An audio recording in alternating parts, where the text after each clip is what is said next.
O Céu e o Inferno, obra de Allan Kardec, parte 7. Bom, deixa eu explicar algumas coisinhas aqui. O Espiritismo ele não prega a existência de céu nem de inferno. Aqui é uma outra visão. O nome do livro é Céu e Inferno, daí por diante. Mas não é essa visão de um local de penas eternas, como é no protestantismo, no catolicismo e em algumas outras correntes de pensamento, em algumas outras crenças. O Espiritismo não ensina que existe um local de penas eternas para sempre, nem que existam demônios, nem inferno, e não. Esse livro explica sobre isso. Nós não acreditamos nesses ensinos. Afirmam que o castigo os segue por toda parte, que não sabem o que seja paz nem repouso.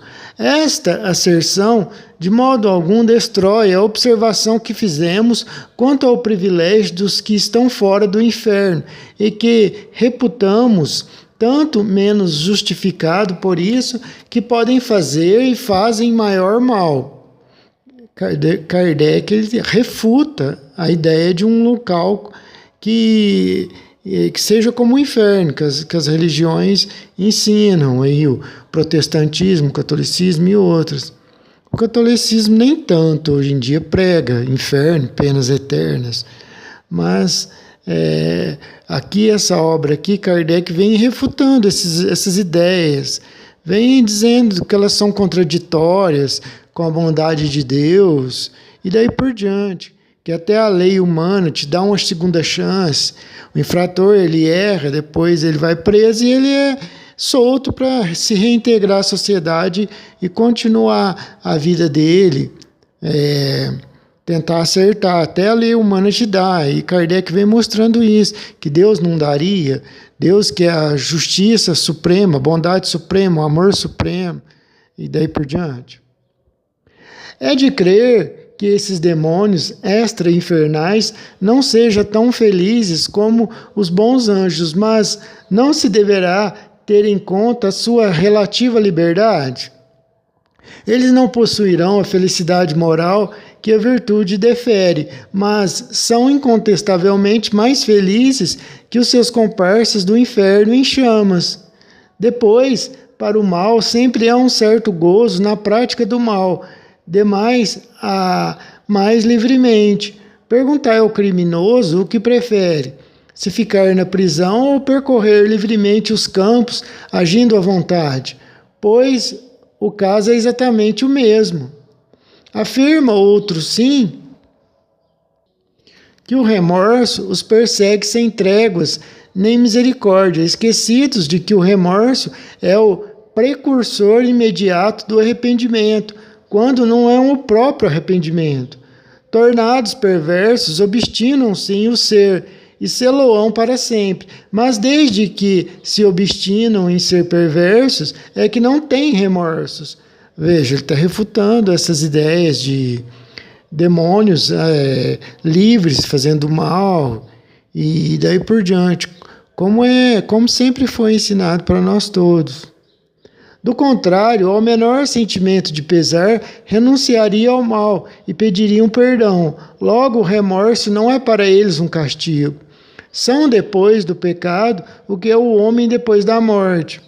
A reabilitação dos que caíram torna-se, portanto, impossível. De onde provém essa impossibilidade?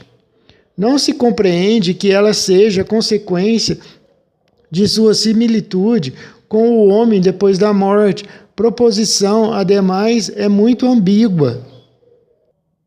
Acaso provirá da própria vontade dos demônios, porventura da vontade divina?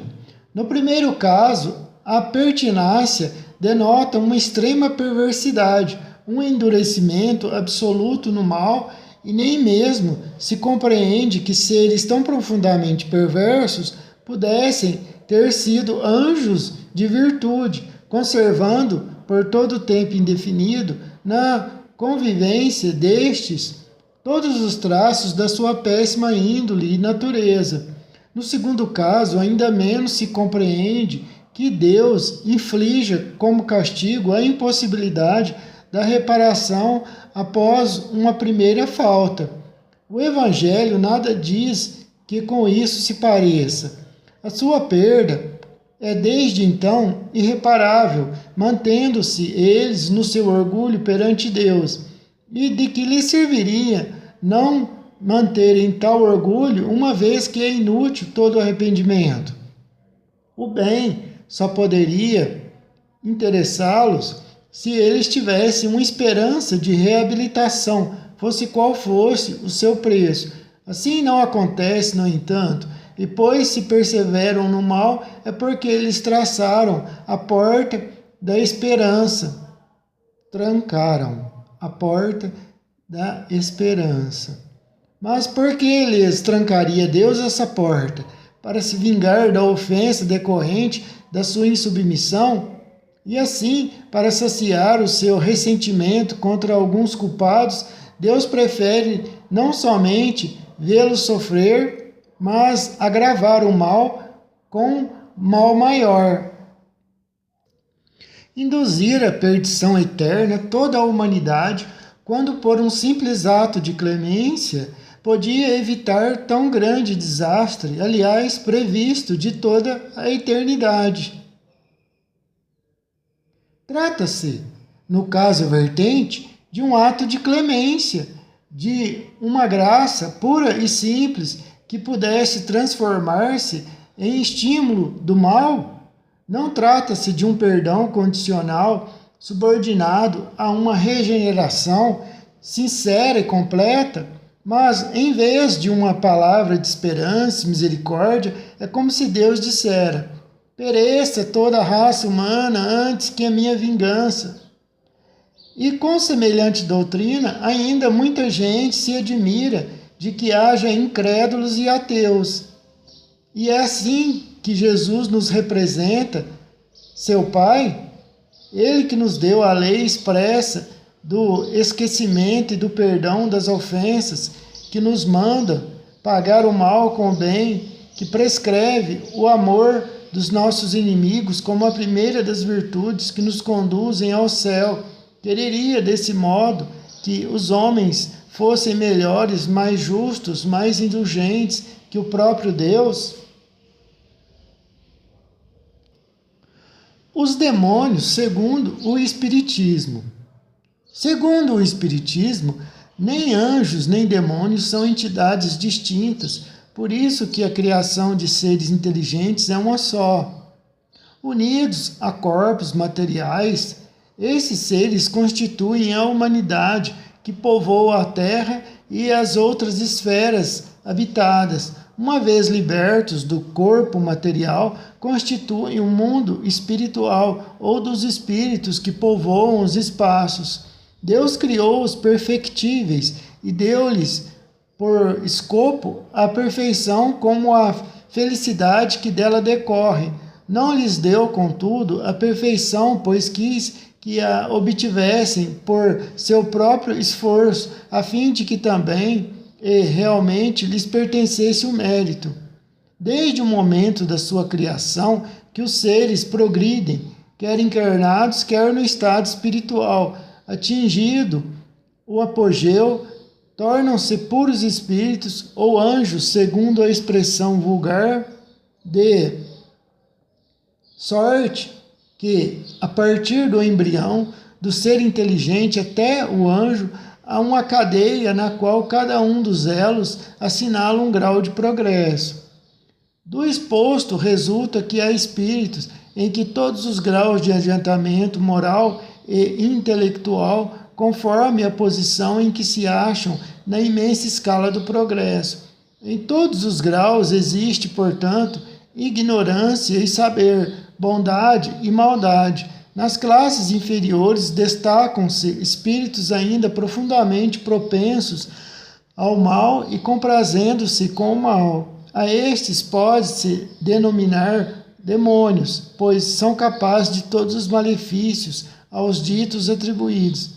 Porém, o Espiritismo não lhes dá tal nome por se prender a ele a ideia de uma criação distinta do gênero humano, como seres de natureza essencialmente perversa, votados ao mal eternamente e incapazes de qualquer progresso para o bem. Segundo a doutrina da Igreja, os demônios foram criados bons e tornaram-se maus por sua desobediência.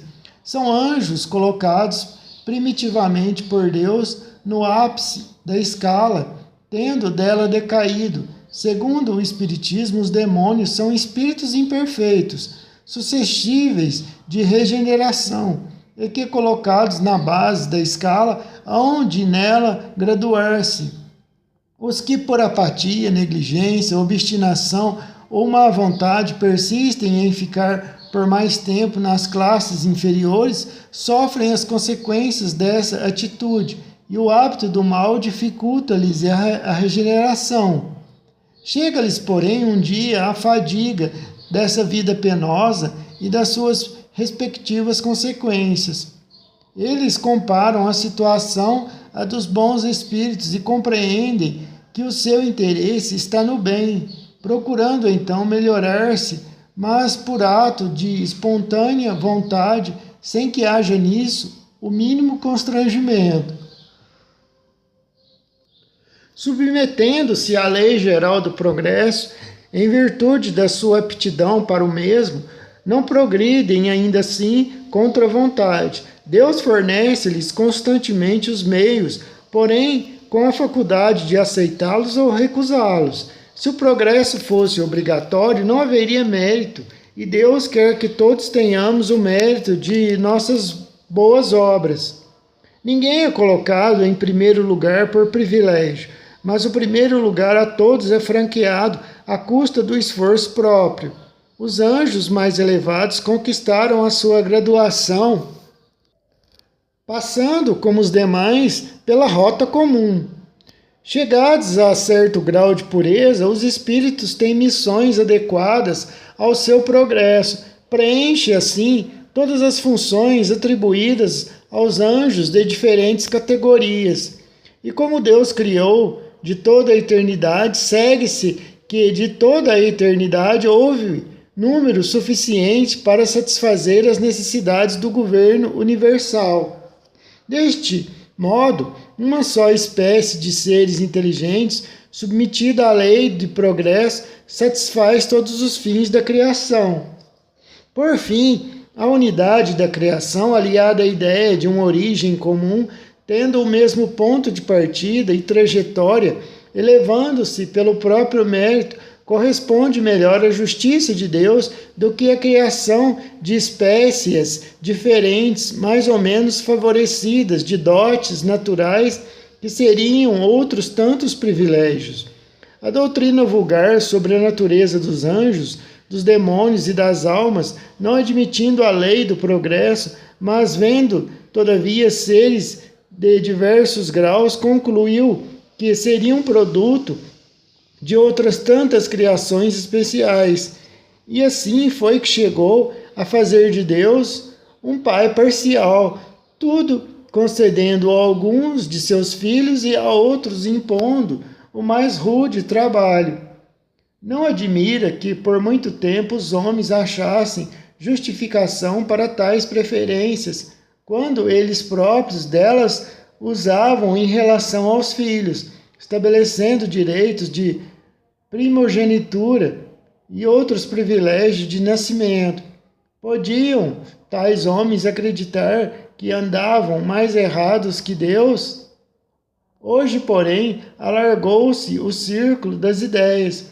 O homem vê mais claro e tem noções mais precisas de justiça, desejando-a para si e nem sempre encontrando-a na terra, ele quer pelo menos encontrá-la mais perfeita no céu. E aqui está porque lhe repugna a razão toda e qualquer doutrina, na qual não resplenda a justiça divina na plenitude integral da sua pureza. Intervenção dos demônios nas modernas manifestações.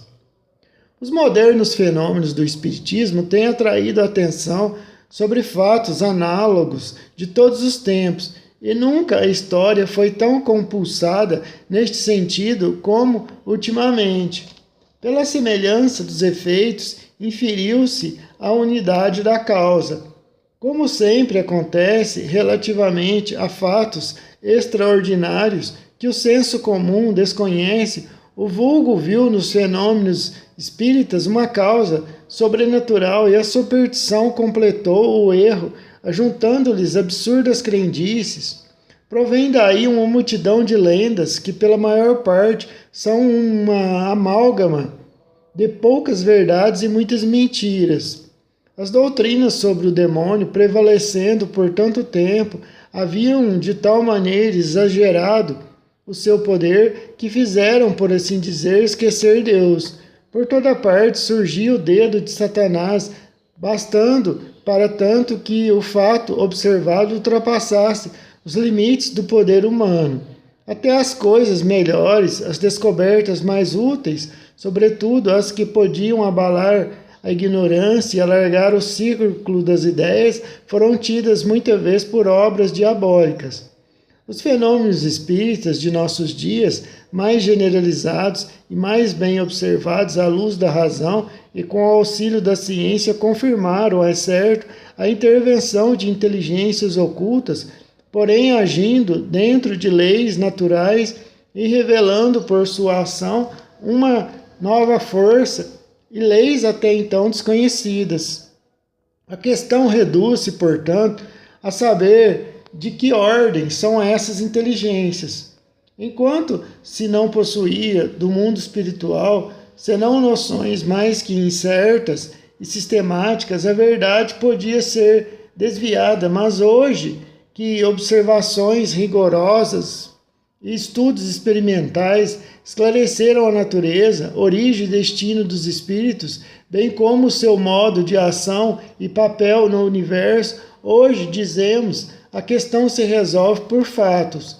Sabemos agora que essas inteligências ocultas são as almas dos que viveram na Terra. Sabemos também que as diversas categorias de bons e maus espíritos não são seres de espécies diferentes, porém que apenas representam graus diversos de adiantamento, segundo a posição que ocupam em virtude do desenvolvimento intelectual e moral. Os seres que se manifestam apresentam os mais fundos contrastes, sem que por isso possamos supor não tenham saído todos da grande família humana, do mesmo modo que o selvagem, o bárbaro e o homem civilizado. Sobre este ponto, como sobre muitos outros, a Igreja mantém as velhas crenças a respeito dos demônios. Diz ela: há princípios que não variam há 18 séculos, porque são imutáveis. O seu erro é precisamente este de não levar em conta o progresso das ideias. É supor Deus insuficientemente sábio para não proporcionar a revelação ao desenvolvimento das inteligências. É, em suma, falar aos contemporâneos a mesma linguagem de séculos e séculos atrás. Ora, progredindo a humanidade enquanto a Igreja se broquela em velhos erros, sistematicamente, tanto em matéria espiritual como na científica, cedo virá a incredulidade, avassalando a própria Igreja. Eis como esta explica a intervenção exclusiva dos demônios nas manifestações espíritas. Nas suas intervenções exteriores, os demônios procuram dissimular a sua presença a fim de afastar suspeitas. Sempre astutos e pérfidos, seduzem o homem com ciladas antes de algemá-lo na opressão e no servilismo. Aqui lhe aguçam a curiosidade com fenômenos e partidas pueris, além despertam-lhes a admiração e subjugam-no pelo encanto do maravilhoso. Nota de Allan Kardec. As citações deste capítulo são extraídas da mesma pastoral indicada no precedente e da qual são corolários. É a mesma fonte e, por conseguinte, a mesma autoridade. Se o sobrenatural aparece e os desmascara, então acalma-se, extingue quaisquer apreensões, solicitam confiança e provocam familiaridade. Ora, se apresentam como divindades e bons gênios, ora assimilam nomes e mesmo traços de memorados mortos. Com o auxílio de tais fraudes, dignas da antiga serpente, falam e são ouvidos, dogmatizam e são acreditados, misturam com suas mentiras algumas verdades e inculcam o erro debaixo de todas as formas. Eis o que significam as pretensas revelações de além-túmulo. E é para um tal resultado que a madeira e a pedra, as florestas e as fontes, o santuário dos ídolos e os pés das mesas e as mãos das crianças se tornam oráculos. É por isso que a pitonisa profetiza em delírio, que o ignorante se torna cientista num sono misterioso. Enganar e perverter, tal é, em toda parte e de todos os tempos, o supremo objetivo dessas manifestações. Os resultados surpreendentes dessas práticas ou atos, ordinariamente fantásticos e ridículos, não podendo provir da sua virtude intrínseca, nem da ordem estabelecida por Deus, só podem ser atribuídos ao concurso das potências ocultas. Tais são, notadamente, os fenômenos extraordinários obtidos em nossos dias pelos processos aparentemente inofensivos do magnetismo, como os das mesas falantes. Por meio das operações da moderna magia, vemos reproduzirem-se no presente as evocações, as consultas, as curas e os sortilégios que ilustraram os templos dos ídolos e os antros das sibilas. Como outrora interrogava-se a madeira, e esta responde, manda-se e ela obedece, isto em todas as línguas e sobre todos os assuntos. Acha-se a gente em presença de seres invisíveis a usurparem nomes de mortos, e cujas pretensas revelações têm o cunho da contradição e da mentira. Formas inconsistentes e leves aparecem rápidas e repentinas, patenteando-se dotadas de força sobre-humana.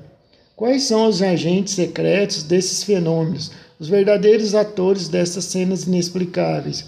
A igreja, esse é um documento da igreja, que a igreja estava com raiva, né, porque o espiritismo, as verdades espíritas estavam indo contra ali os dogmas, contra entre aspas, né, porque Kardec nunca se posicionou contra nada, ele só mostrava as contradições dos dogmas das religiões da época. Quais são os agentes secretos desses fenômenos, os verdadeiros atores dessas cenas inexplicáveis? Os anjos, esses não aceitariam tais papéis indignos, como também não se prestariam a todos os caprichos da curiosidade. As almas dos mortos que Deus proíbe evocar, essas demoram no lugar que lhes designa a sua justiça e não podem, sem sua permissão, colocar-se às ordens dos vivos. Assim, os seres misteriosos que... aqui, ó, como a igreja, ela dá um tiro no próprio pé. Ela aceita as comunicações, mas ela quer que seja ela, né, a mãe, a portadora, a última palavra tem que ser dela. Existe comunicação, mas segundo segundo o critério dela, segundo os ensinos dela, não pode fugir dos ensinos. Olha aqui como a Igreja Católica sempre aceitou as comunicações dos mortos. Veja aqui, ó. Quem são estes que se manifestam? As almas dos mortos que Deus proíbe evocar.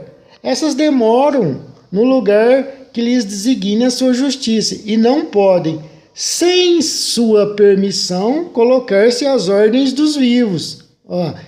Então quer dizer que, se Deus permitir, elas podem estar aqui conversando com os vivos, né? E atender os pedidos dos vivos. Olha como que a Igreja Católica ela é contraditória. Assim, os seres misteriosos que acodem ao primeiro apelo do herege, do ímpio ou do crente, o que importa dizer da inocência ou do crime, não são nem enviados de Deus, nem apóstolos da verdade, da salvação, porém, fatores do erro e agentes do inferno. Apesar do cuidado com que se ocultam sobre os mais veneráveis nomes, eles traem-se pela nulidade das suas doutrinas, pela baixeza dos atos e incoerência das palavras. Por que não mostra ali onde espíritos que se manifestaram através do rigor de Kardec ali, mostra a baixeza desses espíritos, a baixeza pregando que as pessoas têm que fazer o amor, caridade, tem que ser amorosa, deixar o ódio, sempre, nenhum erro, nenhuma traição assim das palavras, dos ensinos, nada mostrando que eles estavam ocultando suas verdadeiras intenções. Na obra de Kardec você não vê nada ali que denote assim, um átomo de contradição, de nada, sempre pregando, sempre coerente, cheio de razão, pregando cheio de bom senso, melhor dizendo, pregando o amor, a caridade, sempre, 100%, não tem nada ali para contradizer, falar que é um ser enganoso, porque um ser enganoso, né, ele vai falar coisas boas, mas um momento ou outro ele vai se trair, ele vai aconselhar, porque ele não vai se aconselhar o bem, né, porque senão ele estaria trabalhando contra o seu próprio reino, Jesus mesmo disse isso. Então, uma hora ou outra ele vai se trair, não tem nada na obra de Kardec um ato assim de contradição. Procuram apagar do símbolo religioso os dogmas do pecado original, da ressurreição do corpo, da eternidade das penas, como de toda a revelação divina, para subtrair às leis a sua verdadeira sanção e abrir ao vício todas as barreiras. Se as suas sugestões pudessem prevalecer, acabariam por formar uma religião cômoda para o uso do socialismo e de todos a quem importuna a noção do dever e da consciência. A incredulidade do nosso século facilitou-lhes o caminho. Assim, possam as sociedades cristãs, por uma dedicação à fé católica, escapar ao perigo dessa nova terrível invasão. Toda essa teoria deriva do princípio de que os anjos e os demônios são seres distintos das almas humanas, sendo estas antes o produto de uma criação especial, aliás, inferiores aos demônios em inteligência, em conhecimento e em toda espécie de faculdade. E é assim que opina pela exclusiva intervenção dos maus anjos, nas antigas como nas modernas manifestações dos espíritos. A possibilidade da comunicação dos mortos é uma questão de fato, é o resultado de observações e experiências que não vem ao caso discutir aqui. Admitamos, porém, como hipótese, a doutrina citada e vejamos se ela não se destrói por si mesma com os seus próprios argumentos. Aqui é Kardec já falando, refutando, né, esse documento da Igreja. Das 3 categorias de anjos, segundo a Igreja, a primeira ocupa-se exclusivamente do céu, a segunda do governo do universo e a terceira da terra. É nesta última que se encontram os anjos de guarda encarregados da proteção de cada indivíduo. Somente uma parte dos anjos desta última categoria é que compartilhou da revolta e foi transformada em demônios. Ora, desde que Deus lhes permitira com tanta liberdade, já por sugestões ocultas, já por ostensivas manifestações, induzir os homens ao erro, e porque esse Deus é soberanamente justo e bom, devia ao menos, para atenuar os males de tão odiosa concessão, permitir também as manifestações dos bons anjos. Ao menos assim, os homens teriam a liberdade e o recurso da escolha. Dar, porém, os anjos maus o monopólio da tentação com poderes amplos de dissimular o bem para melhor seduzir e vedando ao mesmo tempo toda e qualquer intervenção dos bons é atribuir a Deus o intuito inconcebível de agravar a fraqueza, a inexperiência e a boa-fé dos homens. É mais ainda é supor da parte de Deus um abuso de confiança pela fé que nos merece. A razão recusa admitir tanta parcialidade em proveito do mal. Vejamos os fatos. Aos demônios concede-se faculdades transcendentes, poderes. Nada perderam da natureza angélica, possuem o saber, a perspicácia, a previdência e a penetração dos anjos, tendo ainda astúcia mais ardil e artifício, tudo em grau mais elevado. O objetivo que os move é desviar os homens do bem, afastá-los de Deus e arrastá-los ao inferno, do qual são provedores e recrutadores. Assim, compreende-se que se dirijam de preferência aos que estão no bom caminho e nele persistem. Compreende-se o emprego das seduções e simulacros do bem para atraí-los e perdê-los. Mas os que se não compreende é que se dirijam aos que já lhes pertencem de corpo e alma, procurando reconduzi-los a Deus e ao bem.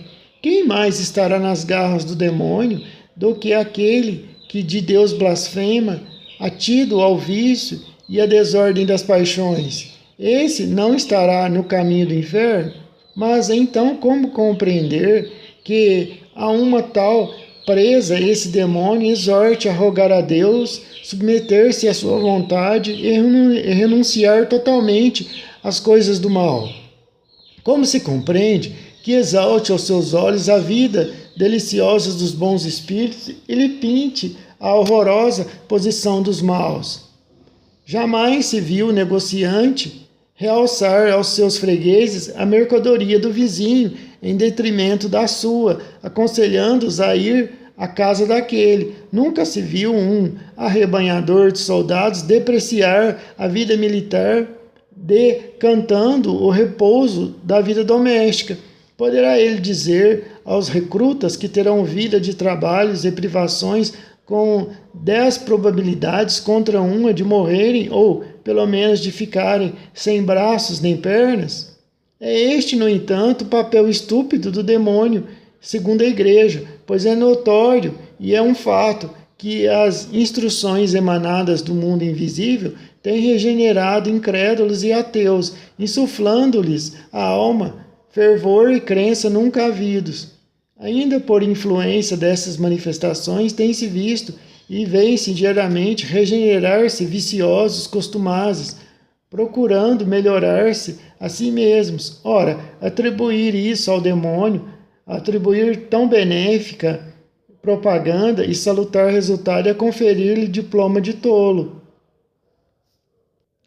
E como não se trata de simples suposição, mas de fato experimental, contra o qual não há argumentos, havemos de concluir ou que o demônio é um desasado de primeira ordem, ou que não é tão astuto e mau como se pretende dizê-lo, e, consequentemente, tão temível como dizem, ou então que todas as manifestações não partem dele. Eles inculcam o erro sob todas as formas, e para obter esse resultado, que a madeira, a pedra, as florestas, as fontes, os santuários dos ídolos, os pés das mesas e as mãos dos meninos se tornam oráculos. Kardec está voltando aqui ao documento da Igreja. Mas se assim é, qual o sentido e valor destas palavras do Evangelho? Eu repartirei meu espírito por toda a carne, vossos filhos e filhas profetizarão.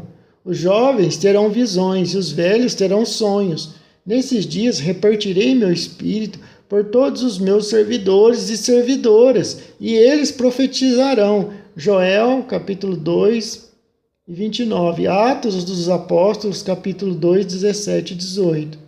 Não estará estas palavras a predição tácita da mediunidade dos nossos dias, a todos concedida, mesmo às crianças? E essa faculdade foi anematizada pelos apóstolos?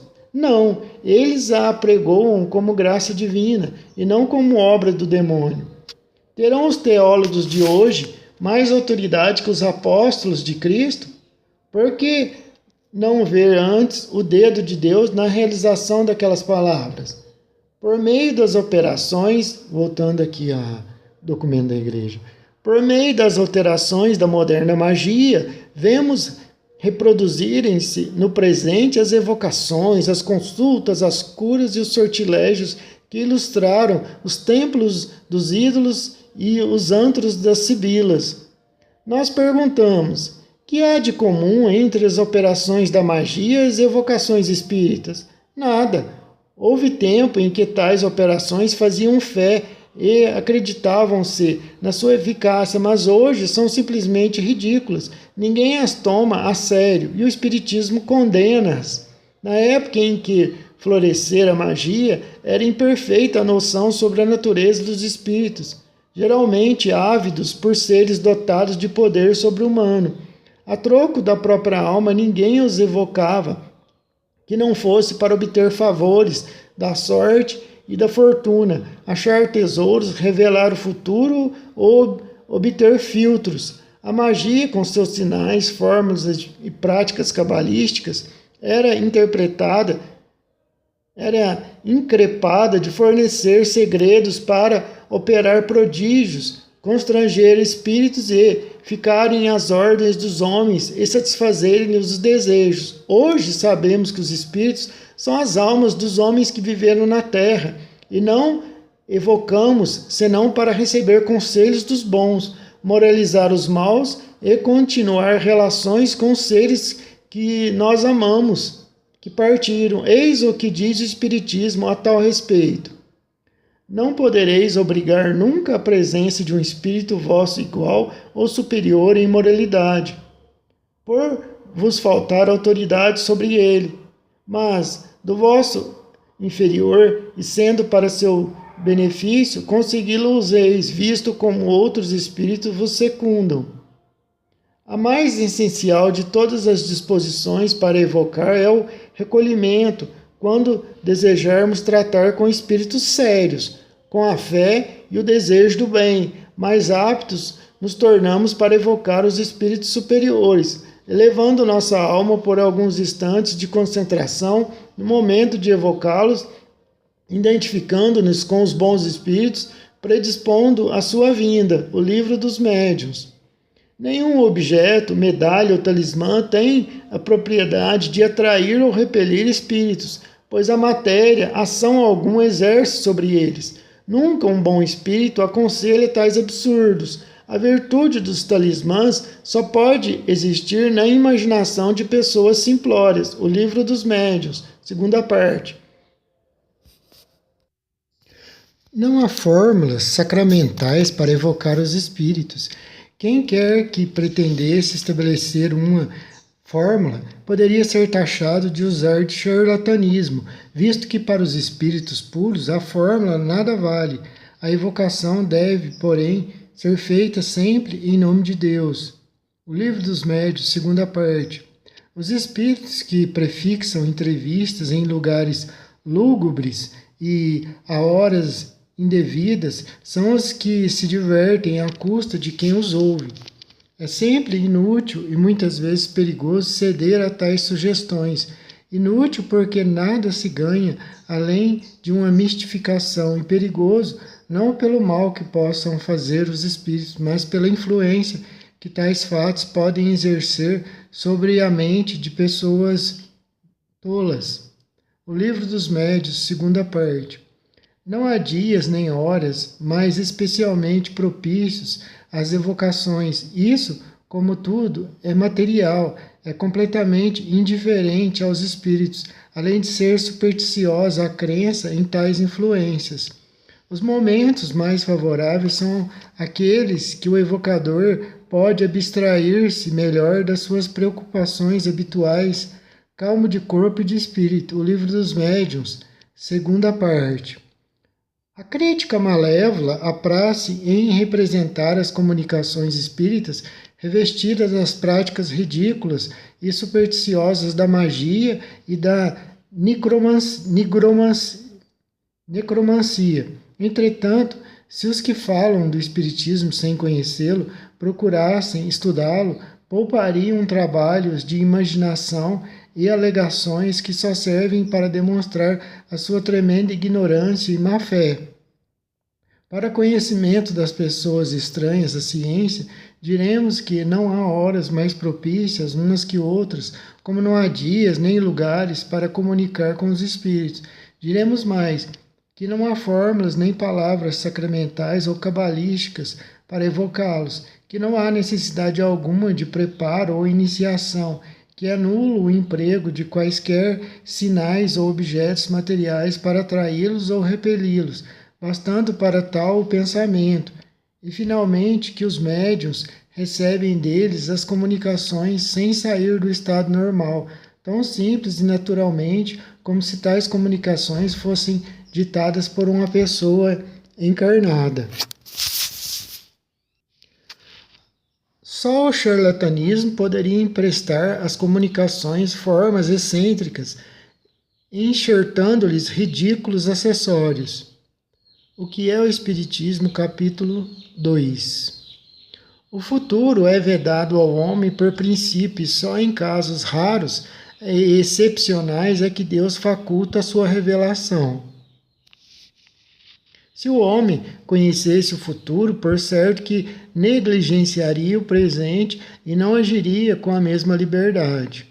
Absorvidos pela ideia da fatalidade de um acontecimento, ou procuramos conjurá-lo ou não nos preocuparmos dele, Deus não permitiu que assim fosse, a fim de que cada qual concorresse para a realização dos acontecimentos mesmos que porventura desejaria evitar.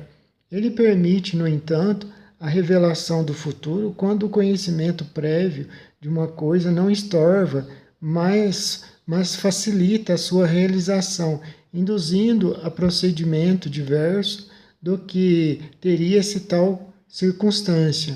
O Livro dos Espíritos, parte 3.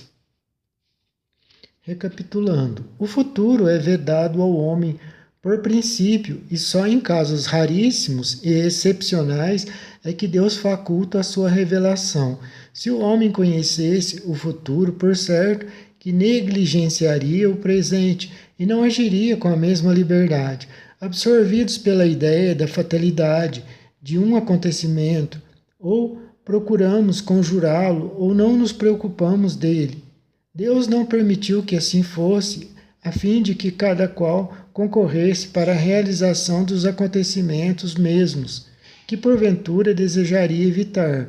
Ele permite, no entanto, a revelação do futuro quando o conhecimento prévio de uma coisa não estorva, mas facilita a sua realização, induzindo a procedimento diverso do que se teria sem tal circunstância. O Livro dos Espíritos, parte 3. Os espíritos não podem guiar descobertas nem investigações científicas. A ciência é obra do gênio e só deve ser adquirida pelo trabalho, pois é por este que o homem progride. Que mérito teríamos nós se, para tudo saber, apenas bastasse interrogar os espíritos? Por esse preço, todo imbecil poderia tornar-se sábio. O mesmo se dá relativamente aos inventos e descobertas da indústria. Chegado que seja o tempo de uma descoberta, os espíritos encarregados da sua marcha procuram o homem capaz de levá-la a bom termo e inspirar-lhe as ideias necessárias, isto é, de molde a não lhe tirar o respectivo mérito que está na elaboração e execução dessas ideias. Assim tem sido com todos os grandes trabalhos da inteligência humana. Os espíritos deixam cada indivíduo na sua esfera. O homem é apenas apto para lavrar a terra, não fazem depositários dos segredos de Deus, mas sabem arrancar da obscuridade aquele que se mostra capaz de secundar-lhes os desígnios. Não vos deixeis, por conseguinte, dominar pela ambição e pela curiosidade, em terreno alheio ao do Espiritismo, que tais fitos não têm, pois com eles só conseguireis as mais ridículas mistificações. Os Livros dos Médiuns, parte 2. O Livro dos Médiuns. Os espíritos não podem concorrer para a descoberta de tesouros escondidos. Os superiores não se ocupam de tais coisas, e só os zombeteiros podem entreter-se com elas, já indicando tesouros que, o mais das vezes, não existem, já apontando sítios diametralmente opostos àqueles em que realmente existem. Esta circunstância tem, contudo, uma utilidade, qual a de mostrar que a verdadeira fortuna reside no trabalho.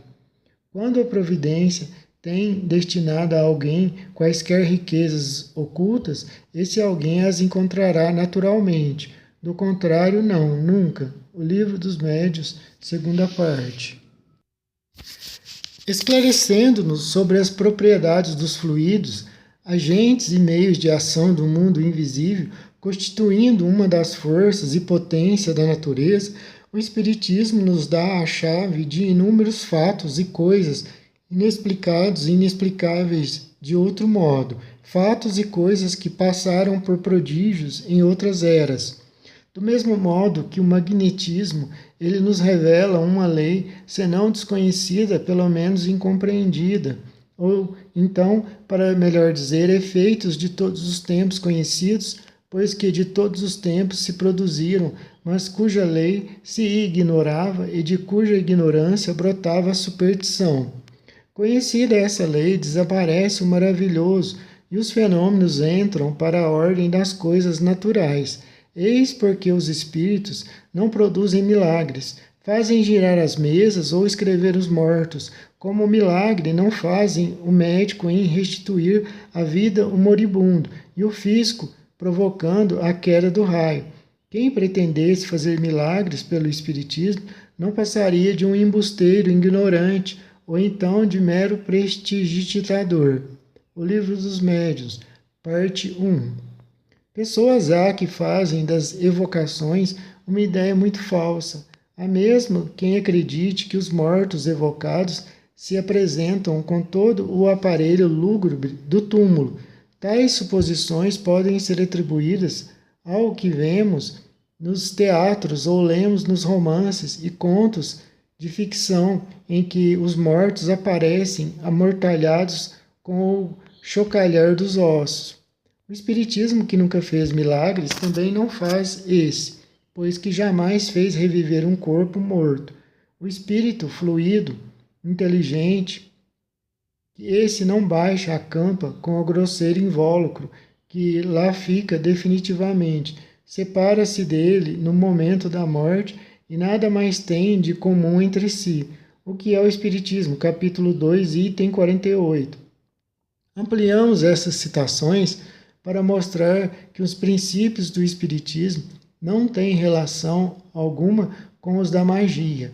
Assim, nem espírito as ordens dos homens, nem meios de os constranger, nem sinais ou fórmulas cabalísticas, nem descobertas de tesouros, nem processos para enriquecer ninguém, e tampouco milagres ou prodígios, adivinhações e aparições fantásticas. Nada disso, absolutamente nada, tem ligação com o Espiritismo. Nada, enfim, do que constitui o fim e os elementos essenciais da magia. O Espiritismo não só reprova tais coisas, como demonstra a impossibilidade e ineficácia delas. Não há, afirmamo-lo ainda uma vez, analogia alguma entre os processos e fins da magia e os do Espiritismo. Só a ignorância e a má-fé poderão confundi-los.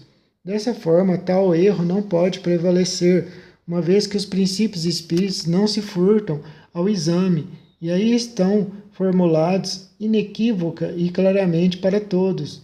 Quanto às curas reconhecidas como reais na crença precitada, o exemplo está mal selecionado como meio de evitar relações com os espíritos.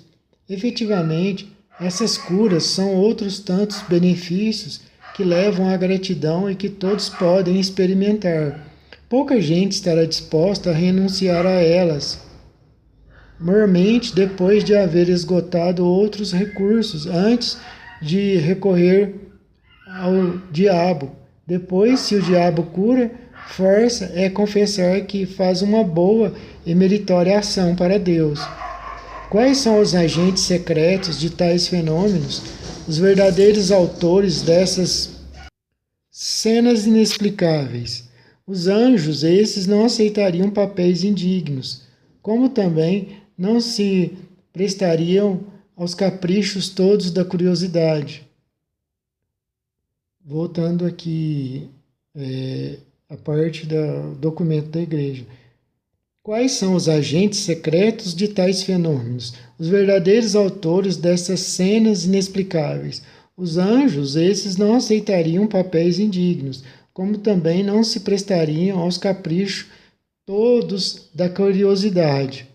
O autor quer falar das manifestações físicas dos espíritos, no número das quais algumas há evidentemente pouco dignas de espíritos superiores. Nós lhes pediremos, contudo, que substitua o vocábulo anjo pelo de espíritos puros ou espíritos superiores, pois que assim teremos exatamente o que diz o Espiritismo. Nota de Allan Kardec.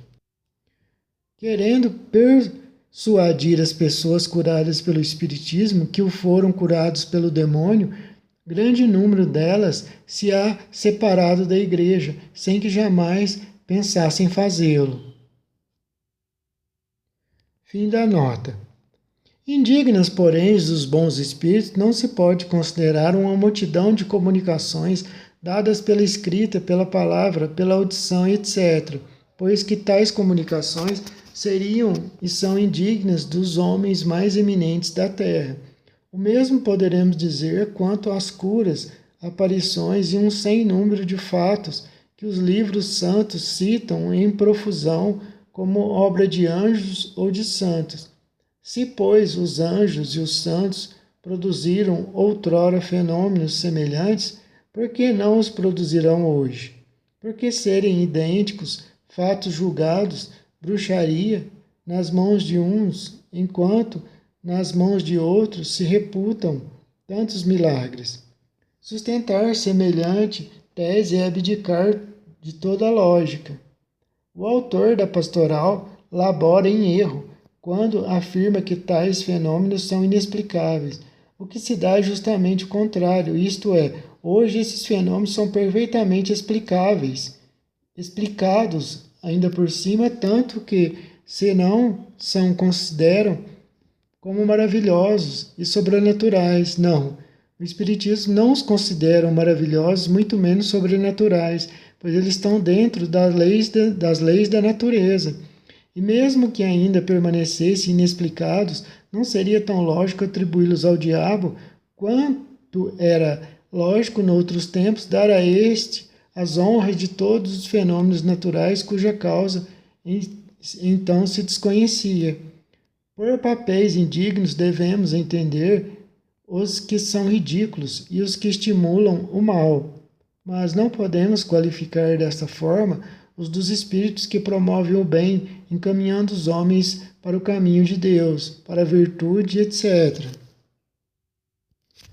Ora, o Espiritismo diz expressamente que os papéis indignos não cabem aos espíritos superiores, como se infere dos seguidores preceitos. A categoria do espírito se reconhece por sua linguagem. Os verdadeiramente bons e superiores têm-na sempre digna, nobre, lógica, imune de qualquer contradição. Ressumbra sabedoria, modéstia, benevolência e a mais pura moral. Além disso, é concisa, clara, sem redundâncias inúteis. Os espíritos inferiores, ignorantes ou orgulhosos é que suprem a vacuidade das ideias com abundância de frases. Todo pensamento implicitamente falso, toda máxima contrária à sã moral, todo conselho ridículo, toda expressão grosseira, trivial ou simplesmente frívola, qualquer sinal de malevolência, de presunção ou de arrogância são indícios incontáveis da inferioridade de um espírito. Os espíritos superiores só se ocupam de comunicações inteligentes, visando instruir-nos. As manifestações físicas ou puramente materiais competem mais comumente aos espíritos inferiores, vulgarmente designados por espíritos batedores. Pela mesma razão, porque entre nós os torneios de força e agilidade são próprios de saltimbancos e não de sábios. Absurdo seria supor que um espírito, por pouco elevado que seja, goste do alarde e do reclamo. O que é Espiritismo, capítulo 2. Qual é o homem de boa fé que pode lobrigar nestes preceitos atribuições incompatíveis com espíritos elevados? Não, o Espiritismo não confunde os espíritos, antes, pelo contrário, distingue-os. A Igreja, sim, atribui aos demônios uma inteligência igual à dos anjos, ao passo que o Espiritismo afirma e confirma, baseado na observação dos fatos, que os espíritos inferiores são mais ou menos ignorantes, tendo muito limitados o seu horizonte moral e perspicácia, de feição a terem das coisas uma ideia muitas vezes falsa e incompleta, incapaz de resolver certas questões, consequentemente, fazer tudo quanto se atribui aos demônios. As almas dos mortos que Deus proíbe evocar, essas demoram no lugar que lhes designa a sua justiça e não podem, sem sua permissão, colocar-se à disposição dos vivos. É outro trecho do documento da Igreja.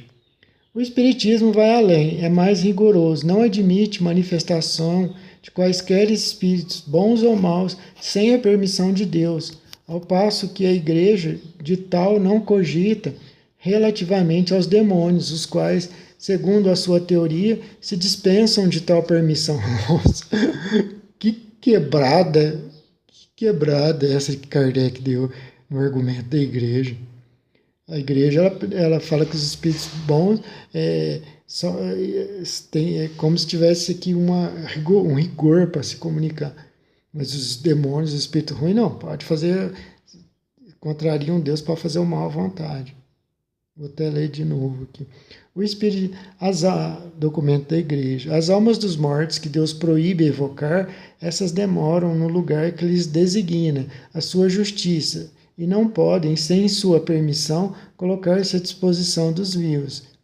O Espiritismo vai além, é mais rigoroso, não admite manifestação de quaisquer espíritos bons ou maus sem a permissão de Deus, ao passo que a Igreja de tal não cogita relativamente aos demônios, os quais, segundo a sua teoria, se dispensam de tal permissão. O Espiritismo diz mais que, mediante tal permissão e correspondendo ao apelo dos vivos, os espíritos não se põem à disposição destes. O espírito evocado vem voluntariamente ou é constrangido a manifestar-se, obedecendo à vontade de Deus, isto é, a lei que rege todo o universo. Ele julga da utilidade ou inutilidade da sua manifestação, o que constitui uma prerrogativa do seu livre-arbítrio. O espírito superior não deixa de vir sempre que é evocado para um útil fim, só se recusando a responder quando, em reunião de pessoas pouco sérias, que levem a coisa em ar de gracejo. O Livro dos Médiuns, segunda parte. Tanto os espíritos estão convencidos de que nada podem sobre os espíritos diretamente sem a permissão de Deus, tanto os espíritas estão convencidos de que nada podem sobre os espíritos diretamente sem a permissão de Deus, que dizem, quando evocam: rogamos a Deus Todo-Poderoso permitir que um espírito bom se comunique conosco, bem como aos nossos anjos de guarda, assistir-nos e afastarem os maus espíritos. E tratando-se de evocação de um espírito determinado, rogamos a Deus Todo-Poderoso permitir que tal espírito se comunique conosco, etc. O Livro dos Médiuns. As acusações formuladas pela Igreja contra as evocações não atingem, portanto, o Espiritismo, porém as práticas da magia, com a qual este nada tem em comum. O Espiritismo condena tanto quanto a Igreja as referidas práticas, ao mesmo tempo que não confere aos espíritos superiores um papel indigno deles, nem algo pergunta ou pretende obter sem a permissão de Deus. Certo que pode haver quem abuse das evocações, quem delas faça um jogo, quem lhes desnature o caráter providencial em proveito de interesses pessoais, ou ainda quem, por ignorância, leviandade ou orgulho ou ambição, se afaste dos verdadeiros preceitos da doutrina espírita. O verdadeiro espiritismo, o espiritismo sério, os condena, porém, tanto quanto a verdadeira religião condena os crentes hipócritas e os fanáticos. Portanto, não é lógico nem razoável imputar ao espiritismo os abusos que ele é o primeiro a condenar e os erros daqueles que o não compreenderam. Antes de formular qualquer acusação, convém saber se é justa. Assim diremos: a censura da Igreja recai nos charlatães, nos especuladores, nos praticantes de magia e sortilégio, e com razão. Quando a crítica religiosa ou cética, secando